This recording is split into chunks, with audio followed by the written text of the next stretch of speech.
Hey there, marketing fans. Welcome along to another episode from Adventures in Internet Marketing. My name is James Gladwell, and in this episode we're going to be looking at something you can do which will enable you to get more credibility with Google almost instantly. Of course, if you have more credibility with Google, then you're more likely to rank in their search engines, and we all know what that means, and also all the other credibility indicators that go with it. So that's something that we're going to be looking at in this episode. Now, the first thing to do is to make sure you've got yourself a Google Plus profile. If you haven't, you can go to Google and just go and get yourself set up with one. I think now it's actually something that happens automatically whenever you create a new account with Google. But if you already have a Google account, then they will give you an option when you log in to make sure you get yourself set up with a Google Plus profile as well. So I'd suggest that you go and do that, because there's lots of benefits to it, which I'm not going to go into right here. But one of the benefits is this little strategy that I'm going to show you right now. And this is actually something that's come recommended from Google, okay? This is not just something that I've, randomly made up or tried. This is something that they actually advise that you do. So this is how to do it.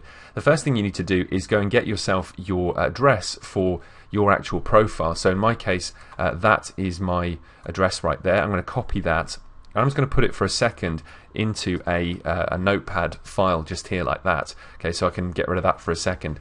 Now let me show you what we're actually aiming for. This is a guy called Neil Asher, who's a friend of mine, and Neil is a very prolific and very good online marketer, and you can see here he's got a site called rawlocal.com. Now I've actually looked up one of the posts that he wrote, and you can see that next to his post, which has come up here at the very top, right there is a picture of Neil, okay, which is something that's started appearing in the search results on Google just recently. And the reason it appears there is because it's linked with the Google Plus profile that Neil has created. Now, the thing to do is to actually make sure that your website and your Google Plus profile are linked together. And there's a very simple way to do that, which is what I'm going to show you in this video. The first thing to do, like I say, is get your address. Now, you'll notice down here, this is the bottom of my own website right here.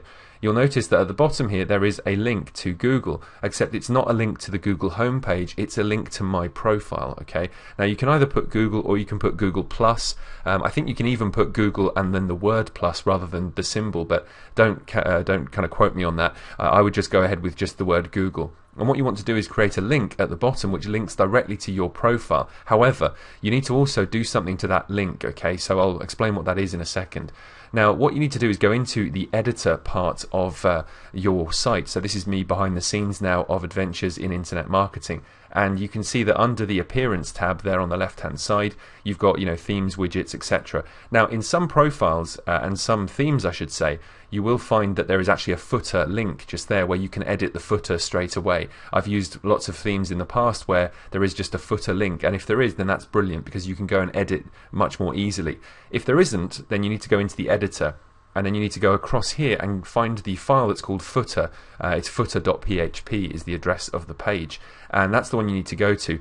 And you need to basically insert a piece of code. Okay, now people are going to get a bit freaked out when I say code, but actually it's really not very difficult, and I will put the code underneath this video as well so that you can see exactly what you need to do. Now I actually have a couple of, well, actually I've got three altogether, three different links that are down there. One is the word Internet Marketing Blog, which links back to my homepage. One is for SoloStream, it's an affiliate link for SoloStream themes, and the other one is my link to my Google Plus profile. Now just here you'll notice if I highlight it so you can see it. Okay, that's the link itself. It starts then a space href, and then it goes into the address of my profile. However, it also does something very interesting at the end. Rather than kind of finishing off with just the numbers, I also have added a tag to the end of it, okay, and that's the tag just there. What it is, it's a question mark followed by the letters REL, and then an equals sign, and then the word author, okay, and then it closes the speech marks. Now, the thing that this does is that it identifies that particular profile on Google Plus as being the author, i.e. the person who owns this particular blog. Okay, so that immediately now gives it more authority with Google. As soon as you save this and update the file, then Google Google can see on your site from that moment on that your site and your Google Plus profile are related. So it kind of gives you more credibility and lends almost more realism, if you like, to the fact that you are a real person who is updating their profile both on Google Plus and also updating their site, and it ties the two together and allows you to then be the official author, if you like, of your own blog, which is pretty important at the end of the day. So that's what you need to do, is go ahead and add that extra bit of text to the end. So here's how you would do it. If you've copied your address into your notepad, what you need to do is first of all get rid of the / that's at the end. Okay, that's the first thing to do.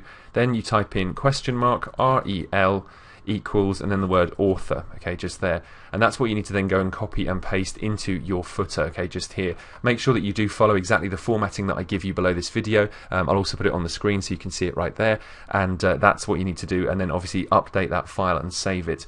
Now, if you don't know how to do this, if you're not familiar with code, if you've never ever put a piece of code into the footer.php file, then I'd suggest you don't do it yourself. You get someone to do it for you. There's a load of people out there who are really good. I recommend a guy called Steve Watson, Steve Watson Online, who I wouldn't have thought will charge you very much at all for doing that little thing for you. Okay, so that's something that I would recommend, that you get someone else to do it for you. If you're a bit more familiar with it, then by all means go in and update it yourself. Also, if you have over there on the left hand side under the appearance menu, if there is the option for a footer, you'll see that's much easier. Just click on the word footer and it will come up with a very small box that you can just add that bit of code into. Alright, so that's how to do it. As always, I trust you've enjoyed this tutorial. Thank you ever so much indeed for watching, and please make sure you do subscribe for all the latest tips, tools and news from the world of online marketing. I've been James Gladwell. This has been another episode from Adventures in Internet Marketing.